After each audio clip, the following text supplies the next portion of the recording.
And then the man was able to get his words out before they executed him. And he said to me, Mr. Stevenson, I want to thank you for representing me. And then he said, I want to thank you for fighting for me. And the last thing this man said to me was, Mr. Stevenson, I love you for trying to save my life. He hung up the phone. They pulled him away. They strapped him to a gurney, and they executed him. I hung up the phone, and I said, I can't do this anymore. It's too hard. It's just too hard. The question I had in my mind, the thought I had in my mind was how broken he was. And I kept asking myself, why do we want to kill all the broken people in this country? What is it about us that when we see brokenness, we want to step on it, we want to throw it away, we want to crush it? And then I said, I can't deal with this anymore. It's too hard, too hard, too hard, too hard. I'm going to stop. And then I started thinking about why I'd been doing what I do. And I realized that all of my clients are broken people. I represent the broken. People broken by poverty, broken by racism, broken by neglect, broken by abuse. I work in a broken system. We've got too many people who are too far away, who are not proximate, and they have power, and they're making judgments that are unjust. And so I don't want to have anything more to do with this.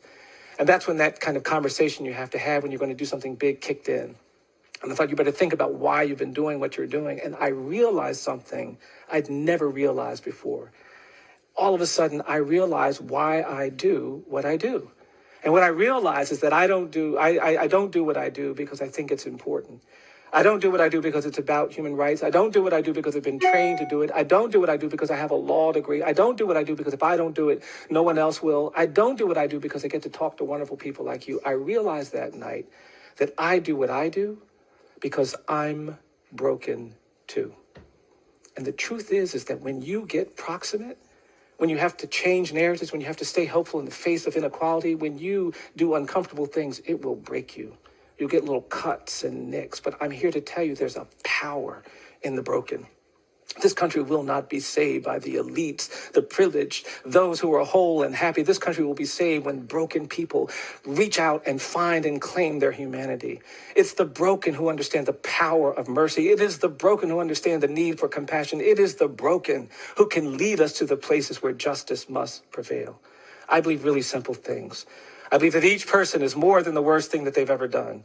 I think if somebody tells a lie, they're not just a liar. I think if somebody takes something that doesn't belong to them, they're not just a thief. I think even if you kill somebody, you're not just a killer. And a system of justice that doesn't care about the other things you are is going to be fundamentally unjust.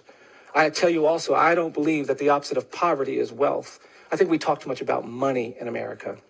I am persuaded that in this country, the opposite of poverty is not wealth. I believe the opposite of poverty is justice.